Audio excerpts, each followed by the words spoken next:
Halo keluarga Siaga, kembali berjumpa bersama saya Iman Mulya Santosa di Siaga Hipnoterapi Video Podcast. Kembali saya ditemani oleh sahabat saya Dr. Anto. Di episode kali ini kita tanya langsung ke Dr. Anto, temanya apa? Silakan dok.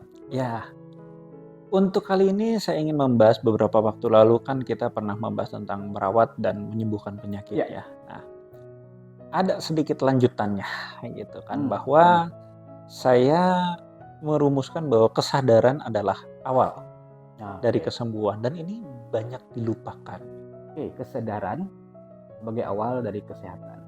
Ya, ini dari episode yang lalu itu memang kita membahas tentang merawat dan menyembuhkan. Nah ini mungkin kalau dirunut harusnya episode ini dulu yang ditonton. Ya, biar memancing. Ya, oke. Langsung saja dok. Apa sih kesadaran sebagai awal dari kesehatan itu? Jadi sebetulnya saya membagi kesadaran itu adalah tahu dan mau. Nah, jadi kan kapan kita bilang orang sadar? Jadi ini kan banyak cerita ya, pasien-pasien ingin katakanlah sehat. Pasien katakan ingin sehat atau katakanlah ada orang-orang yang dianggap bermasalah oleh lingkungan sekitarnya dan lingkungannya kemudian ada juga gitu kan yang ke saya bilang, wah dok itu kalau bisa tolong dibantu lah. Karena tahu saya adalah praktisi di fisik dan mental juga, dipikirnya ya saya bisa merubah orang seenaknya. Ya. Membuat orang tobat dan sadar dengan gitu kan. Namun kenyataannya bahwa ya itu tadi, kesadaran itu sendiri harus berdasarkan dari pengetahuan dan kemauan. Ketika orang tidak tahu gitu kan, ada katakanlah pasien yang datang ke saya tadi. Kemarin kan kita bicara misalnya ada penyakit lambung, ada penyakit hipertensi, ada penyakit gula segala macam. Ketika pasien ini memang tidak tahu bahwa ternyata ada perilaku dia yang menyebabkan dia memiliki penyakit tersebut. Tadinya nggak tahu nih, ya maka apa yang mau dirubah kan gitu kan? Ya, dia merasa ya karena pengetahuannya tidak ada gitu kan, bahwa dia merasa ya pola makan dia oke. Pola istirahat dia oke. Dia nggak pernah olahraga sekalipun oke gitu kan misalkan. Atau ya misalnya hipertensi dia makan banyak garam oke. Nah ya kembali kalau dia nggak tahu kan nggak salah. Nah maka tugas pertama saya membangun kesadaran adalah tadi memberikan pengetahuan. Ya kan memberikan pengetahuan bahwa ya penyakit ini bisa disebabkan oleh ini A, B, C, D, E. Kira-kira apa yang Bapak atau Ibu lakukan dari perilaku ini? Misalnya tadi ya begadangan terus gitu kan, kemudian pekerjaannya memang stres gitu kan, pola makannya juga berantakan, minum airnya kurang dan lain-lain. Nah, kalau ini semua dilakukan, nah berarti kan tambah pengetahuan dia bahwa ya ternyata ada perilaku-perilaku dia yang menyebabkan terjadinya penyakit tersebut. Nah, di situ.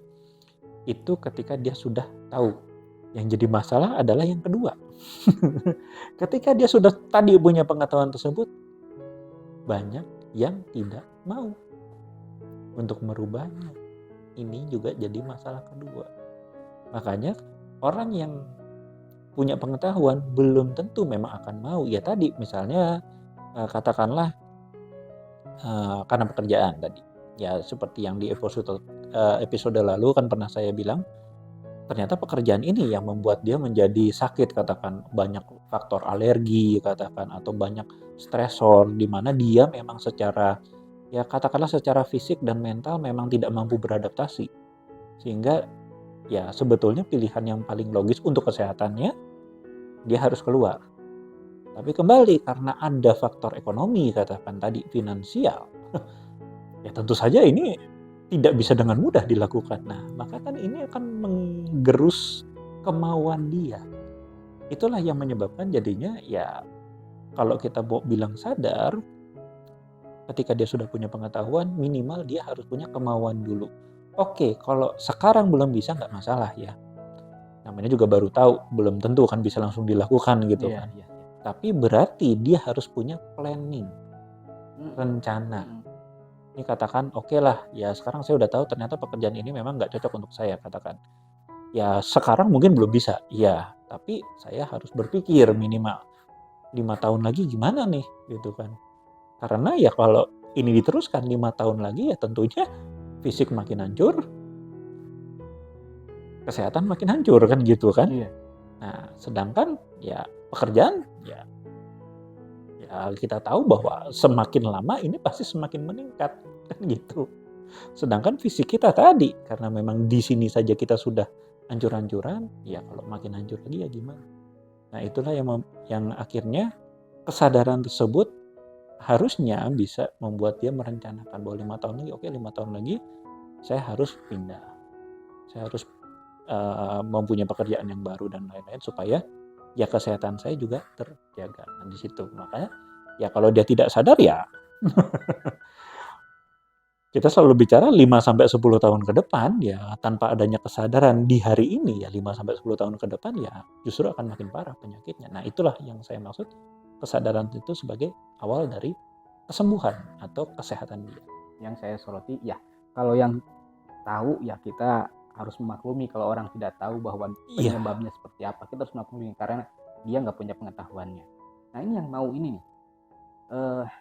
Sekilas tadi saya menangkap bahwa banyak sekali orang-orang yang abai dengan kesehatannya karena dia tidak mau keluar dari zona nyamannya, ya kan? Jadi ada orang-orang yang mengatakan bahwa aduh ini sulit, dapat pekerjaan ini susah loh. Iya, nggak ada waktu lagi, nggak ada lagi yang mau mempekerjakan. Nah, tadi Mas Dok bilang juga setelah ada kesadaran, ada mau, tapi ya harus ada perencanaan 5 tahun ke depan. Nah, itu pun dengan catatan kalau tahun depannya dia nggak ambruk ya. Iya, betul sekali, betul. Nah, ini untuk membangun kesadaran itu apa saja sih yang diperlukan? Nah, makanya kan tadi sebetulnya ketika dia pada tahap awal, jadi kan ini sebetulnya sebuah tahapan ya. Ketika dia belum tahu ya maka ya memang tugas dokter, tugas ya bahkan tugas semuanya ya termasuk dirinya sendiri ya mencari tahu kan gitu kan sebetulnya. Ya kita sebagai dokter juga tugasnya adalah memberikan informasi sebanyak-banyaknya kepada masyarakat tentang penyakit ini, penyebabnya ini, penyakit ini penyebabnya ini, penyakit ini supaya ya masyarakat sendiri bisa untuk katakanlah dalam tanda kutip mengevaluasi dirinya sendiri. Apakah saya termasuk orang-orang dengan potensi atau katakanlah berada di lingkungan yang bisa menyebabkan saya sakit seperti itu. Karena saya selalu bilang sekarang ilmu kedokteran itu murah. Kalau dulu iya, saya masih diajar oleh dosen-dosen yang untuk belajar aja dia mesti nyolong buku dosennya. Itu sampai begitu. Karena saking tidak ada buku pada saat itu. Tidak ada ilmu yang bisa diperoleh kecuali kita memang berguru kepada seseorang atau masuk kepada sekolah tertentu. Dulu seperti itu. Ilmu itu mahal. Udah mahal susah. Tapi kalau sekarang kan ya tinggal buka Google, browsing, itu kan sudah keluar semua. Maka sebetulnya kalau orang tidak tahu ya tanda tanya sebetulnya ya. Tapi ya kembali tadi, saya setuju dengan kata Kang Iman, abai. Kalau abai itu kan ya mau ada apapun di luar sana ya kita bilang aja nggak tahu. Nah, jadi proses yang pertama adalah ya memang kewajiban kita juga ya memberikan informasi sebanyak-banyaknya. Nah, lalu ketika dia sudah tahu, untuk membuat dia menjadi mau, kita juga akhirnya menambahkan sebuah informasi, yaitu pertanyaan yang sederhana sebetulnya. Seberapa berharganya kesehatan ini untuk dia?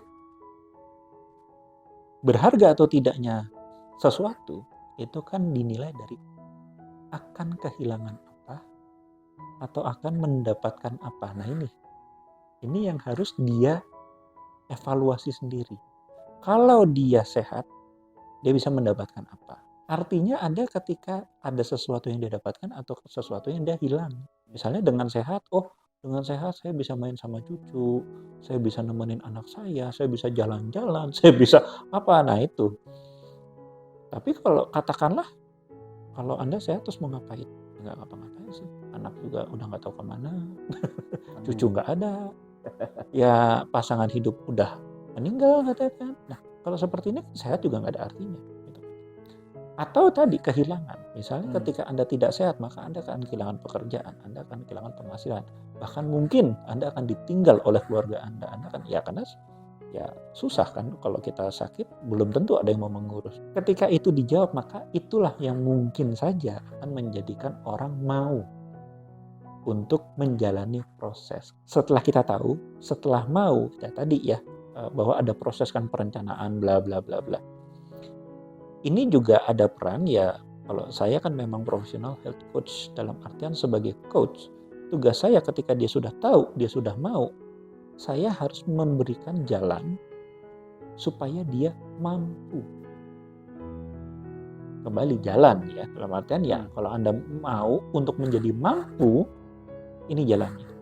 Tapi kan kembali tadi, kalau ya ini jalan, dia belum tahu, dia belum mau, ya dia nggak akan mau lewat jalan ini kan ngapain gitu kan, capek, repot. Tadi saya harus keluar dari pekerjaan, padahal dapat pekerjaannya susah dan segala macam. Nah ini, kalau dia belum tahu dan dia belum mau, maka ini tentu saja tidak akan saya bisa menjadikan dia mampu, karena itu tadi. Dan tidak ada dorongan untuk dia melewati jalan tersebut. Nah itulah bedanya. Ini yang menarik tadi ketika Stok bilang dulu untuk mencari tahu itu kan mahal ya. Apalagi kalau untuk sekolah kedokteran juga mahal. Nah ini yang menarik sekarang kan bisa dibilang dipermudah dengan adanya internet, tinggal search aja. Cuma yang harus saya ingatkan juga bahwa jauh lebih penting menemui profesional timbang searching. Karena banyak sekali, ini beberapa kasus ya yang beberapa kasus yang saya tangani berkaitan dengan kesehatan mental, banyak sekali orang-orang yang diagnosa mandiri. Ketika lihat di searchingnya ya, ternyata kondisi saya seperti ini, dia akhirnya mendiagnosa diri sendiri. Nah itu kan lebih berbahaya kan ya. Nah, lebih baik mungkin ketemu dokter, atau untuk kesehatan mental itu ketemu psikolog, psikiater, atau dengan hipnoterapis, mungkin lebih baik ketemu profesional. Itu sorotan pertama. Nah yang kedua, ini masalah yang mampu ini nih. Nah ini menggugah dari mau ke mampu, kita kan hanya kasih jalan nih, kasih jalan. Nah ketika dia mau menjalani itu, apakah ada hal-hal lain yang menjadi bekal, yang diberikan bekal selain diberi jalan, diberi bekal agar dia tetap kemauannya tetap ada? Nah, jadi tadi untuk yang pertama dulu ya, itu tadi. Ya maksudnya adalah memang membangun pengetahuan minimal adalah menjadikan dasar untuk dia tadi. Minimal mengevaluasi. Memang kita ya tentu saja sangat tidak menganjurkan, apalagi ketika dalam diagnosa medis atau psikologis ya, bahwa saya cancer nih, saya ternyata tumor otak. Memang ada yang seperti itu datang ke saya. Ada juga, dok ini kok saya sakit kepala, terus ini kalau saya browsing saya tumor otak. Saya bilang, nah itu tadi yang kita harus paham. Kadang-kadang gini, pengetahuan itu kan ibarat juga kita ingin menuju ke suatu tempat, ya kan? Kalau kita, ya saya selalu analogikan begini, kalau kita ingin ke Jakarta, kita tidak pernah keluar dari Bandung. Terus tiba-tiba kita ingin ke Jakarta nih, gitu. Anda jalan sendiri, kemungkinan besar sampai ada nggak? Ada, kemungkinan itu mah ada, gitu kan. Cuman ya nggak tahu, mungkin Anda nyasar dulu kemana, ke Subang, bahkan mungkin ke Cirebon dulu, ke Kuningan, bla bla bla, sampai akhirnya nyampe ke Jakarta. Atau nyasar ke Tangerang dulu, atau ya itu tadi. Kemungkinan sampai sih ada, tapi kemungkinan besar untuk tidak sampai juga ya tidak bisa dipungkiri. Kenapa? Anda nggak punya informasi apapun. Terus tiba-tiba Anda ingin mencapai ke Jakarta. Ini kan pengetahuan tuh seperti itu kan. Kita ingin tahu tentang sesuatu, tapi kita dari nol nih sama sekali, dan kita nggak punya pengalaman. Tiba-tiba kita jalan aja. Ya pasti akan banyak, wah dikasih tahu ini, iya kayaknya gitu, dikasih tahu ini iya kayaknya, sampai akhirnya kita ketemu yang benar. Nah bedanya ketika kita ketemu dengan profesional di bidangnya, di mana dia sudah mempunyai, ya katakan bahkan sampai legalitas, pengakuan bahwa memang ini ahli di bidangnya, ya itu kan ibaratnya kita tadi mau ke Jakarta, kita ketemu orang ini memang sudah puluhan bahkan ratusan kali bolak-balik Jakarta. Ketika kita tanya, Pak Jakarta kemana? Atau lebih gampangnya lagi, Pak bisa tolong antar saya nggak ke sana? Saya bayar nggak apa-apa. Tapi karena saya butuh untuk sampai ke Jakarta, ya saya akan mau kan, karena saya butuh tuh untuk sampai ke Jakarta. Maka kita bayar dia, ya tentu saja yang tadinya mungkin harus nyasar dulu Cirebon, Tangerang, bahkan pakai Kuningan segala macam, yang mungkin memakan waktu ya mungkin dia setahun bagus, bisa puluhan tahun nggak nyampe, bisa gitu kan. Tapi dengan kita ketemu orang ini, bahkan kita membayar jasa dia untuk nganterin kita paling cuma butuh 2 jam sampai 3 jam. Dari Bandung sampai Jakarta udah sampai. Selesai. Nah, itulah perbedaan antara kita mencari tahu sendiri. Ya, tentu saja sebagai dasar sih oke-oke aja ya, tapi tidak dianjurkan untuk memberikan kesimpulan kepada diri kita sendiri, apalagi yang berkaitan dengan tadi ilmu-ilmu yang memang ini bukan sembarangan lah istilahnya. Ya baik secara fisik ataupun emosional. Nah, terus yang kedua tadi ya, ketika kita bicara mampu, ya tentu saja kalau di saya sebagai profesional health coach kan kita memberikan ada mentoring, ada coaching, ada counseling kan gitu. Mentoring itu ketika misalnya dia punya suatu permasalahan, itu tadi dia untuk keluar kerjaan kan saya juga harus punya katakan keahlian lain kan. Nah, keahlian lain itu apa? Ya misalkan kalau yang dibutuhkan adalah internet marketing, kalau sekarang kan digital marketing yang lagi booming, ya sudah maka dia memerlukan sebuah mentor atau sebuah guru tadi yang untuk mengantar dia untuk menjadi seorang ahli digital marketing dalam waktu yang singkat kan gitu. Kembali ya kalau dia browsing diri mungkin bisa, tapi kapan nyampenya? Kan gitu. Tapi kalau dia mentoring ikut intensif katakan 3 bulan, 6 bulan, wah. Nah, ini kan berarti bisa lebih cepat. Kedua, kita menyadari bahwa semua orang itu kan pasti sebetulnya punya potensi ya. Iya. Tapi kadang-kadang kan dia terhalang dengan banyak pikiran dia sendiri ya, bahwa ya masih ribet lah pikirannya, Ya, ada ini, banyak ada kebutuhan ya. wah ada kebutuhan, ada ini. Nah itu kadang-kadang kan maka dia butuh juga coaching untuk membangkitkan potensi-potensi dalam dirinya bahwa ini loh yang mungkin kamu lakukan A, B, C, D, E. Nah itu kan kita coaching. Nah kadang-kadang ini ketika dia sudah punya ilmunya, tadi dari mentoring, dia juga sudah sadar bahwa ternyata saya nggak ya istilahnya mah parah-parah amat lah ya. Saya punya kok kelebihan ini itu gitu kan. Tapi dia nggak pede misalnya, atau tadi ada kecemasan, ada ketakutan. Nah ini kan berarti kita berikan juga konseling atau kita kan sebagai terapi mental ya kita berikan terapi, hipnoterapi, ya kita pakai resource, kita pakai SRM untuk tadi memecahkan kebutuhan dari segi emosionalnya. Nah itu yang penting karena mampu itu ya tentu saja dia harus punya ilmunya, namun dia juga harus punya percaya dirinya atau mental emosional untuk membuat dia yakin bahwa dia bisa sampai ke sana. Itu sebagai bekalnya ya. Betul sekali. Itu menarik sekali nih. Tadi mengatakan bahwa yang pertama tadi poin pertama kan yang diagnosa mandiri, oke. Terus tadi bekal juga ini menarik. Apakah di Dr. Anto ada program tertentu Ya.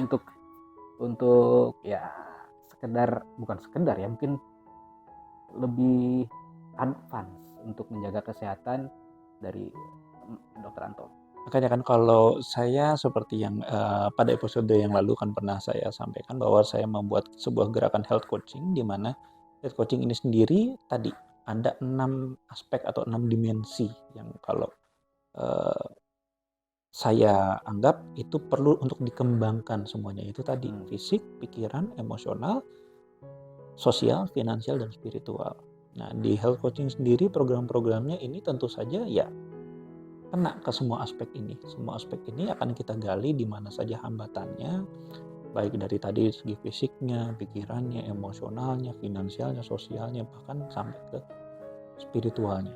Ya tergantung, ya karena banyak orang bermasalahnya kan ya nggak jauh-jauh sebetulnya. Tinggal jenisnya aja kadang-kadang agak berbeda. Nah, di situ. Jadi program-program kita ada ya program untuk slimming, ada yaitu tadi kalau memang masalahnya di fisik gitu kan mungkin harus menurunkan berat badannya. Kemudian juga ada saya membuat program Share It yaitu self healing restoration with internal transformation ya tadi. Karena kan internalnya dulu yang harus berubah. Nah, kemudian juga ya untuk spiritual yang seperti pada episode yang lalu saya sampaikan untuk pencarian peran atau jati diri sendiri itu Di sana saya ada memakai numerologi, tarot, kemudian juga grafologi. Ya tentu saja ini bukan berdasarkan mistis ya, tapi berdasarkan psikologis dari manusia yang sebetulnya ini sudah ratusan tahun, tapi karena banyak yang tidak paham ini kesannya jadi mistis. Padahal ya tentu saja tidak, ini sangat ilmiah dan ya bisa dibuktikan nanti ketika konsultasi. Oke, terima kasih dok. Ini terima kasih berbaginya, luar biasa. Tadi dokter Anto juga sudah mengatakan bahwa ada beberapa program di profesional health coach ya, health coaching ya. Untuk terakhir nih Mas, pesan apa nih untuk para kewargian semua untuk tetap menjaga kesadaran akan kesehatan? Ya, oke. Jadi yang seperti tadi saya sampaikan, tingkatannya itu kan kita harus tahu dulu, kemudian kita mau, dan akhirnya kita mampu. Tapi ada satu tahapan lagi yang ini tidak bisa untuk dipotong. Apa itu? Yaitu waktu. Jadi katakanlah saya ingin dapat 10 miliar. Oke, saya punya pengetahuannya, dan saya memang punya istilahnya dorongan yang sangat besar, dalam artian kemauan yang sangat besar untuk dapat 10 miliar. Oke. Dan saya rela untuk mengikuti katakanlah istilahnya peningkatan keahlian untuk saya dapat 10 miliar. Oke. Tapi kan tetap semua itu butuh waktu. Gak mungkin saya dapat 10 miliar bulan depan. Itu akan sangat-sangat luar biasa sulit sekali gitu kan. Tentu saja ada waktu yang harus saya ngepet ya. Ya itulah kalau ada seperti itu ya mungkin gitu kan. Nah, itu lain ceritanya. Maka kan waktu itu yang tidak bisa kita persingkat kadang-kadang. Ya persingkatlah bisa, tapi tidak bisa kita sama sekali hilangkan bahwa ya saya maunya besok. Nah, tentu kan nggak bisa. Kesehatan juga seperti itu kan. Saya sudah tahu bahwa oh ternyata perilaku saya bermasalah sehingga menyebabkan penyakit. Saya mau untuk merubahnya. Dan saya mau mengikuti program-program tadi untuk meningkatkan kemampuan saya. Tapi kan tetap tadi, untuk merubah perilaku butuh waktu. Tidak bisa langsung, ya besok saya berubah. Nah inilah, jadi para kawargian harus ingat bahwa semakin lama kita menunda, maka yang hilang itu tadi waktunya dulu. Anda kapan saja bisa menambah pengetahuan, Anda kapan saja bisa merubah kemauan Anda kapan saja bisa meningkatkan kemampuan. Tapi waktu yang tidak akan bisa untuk dikembalikan lagi. Betul. Maka kita bicara 5-10 tahun ke depan, jika Anda ingin berubah 5-10 tahun ke depan, ya mulailah dari hari ini. Karena hasilnya ya itu tadi 5-10 tahun ke depan. Itu saja dari saya, terima kasih. Terima kasih Mas Dok. Tapi yang mungkin yang ini agak sedikit relevan mungkin. Yang paling penting adalah membangun kesadarannya itu dulu. Betul. Itu dulu. Sebelum kita beraksi ke depan, kesadarannya dulu. Mungkin kesadaran lebih awal itu jauh lebih penting ketimbang ya diberikan warning gitu. Betul. Ya, ketika kita menyadari berharganya sebuah kesehatan ketika kita sakit. Betul. Itu ya warning yang luar biasa. Ya. Mungkin ketika kesadaran lebih awal tentang kesehatan jauh lebih baik. Mungkin itu ya Mas. Betul. Ya itu tadi, karena waktu itu yang nggak akan menunggu. Oke, terima kasih Mas Dok atas sharingnya, atas berbaginya. Sama-sama. Terima kasih. Sama ke Kawargian Sayaga. Saya cukupkan episode kali ini. Tapi jangan lupa untuk like dan subscribe channel YouTube Sayaga Hipnoterapi Bandung, dan ikuti juga IG-nya ya di @sayaga hipnoterapi Bandung untuk mendapatkan informasi tentang hipnoterapi, tentang pikiran dan juga mental, emosional. Silakan ke hipnoterapibandung.com. Terima kasih Mas Dok. Sama-sama. Atas waktunya. Salam eling, waspada, lan sayaga.